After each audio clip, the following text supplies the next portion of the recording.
I have thanked you that you have accepted me as honorary consul of Finland in Aruba.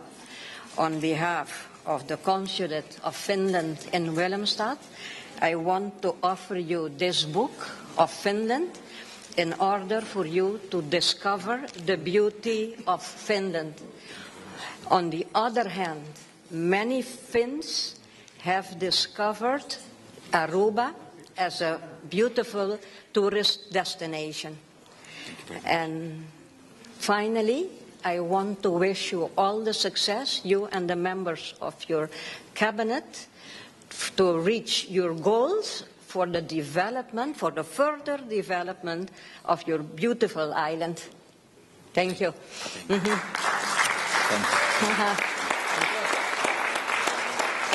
Madam Consul, thank you very much for this token of friendship between Aruba and Finland and the Kingdom of Finland. I will cherish it and definitely see it as an inspiration, as there are so many subjects that the Finns do so well that we would like to learn from. So I will study it and definitely appreciate all the important information that will be transferred to this good piece of literature. So thank you very much.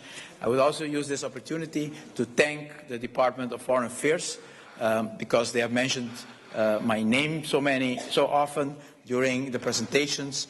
The Prime Minister presented this and the Prime Minister is offering this, but in reality it's all the Department of Foreign Affairs who is organizing and presenting and doing everything that was possible today. So Mr. Andy Lee and the whole staff of the Department of Foreign Affairs, thank you.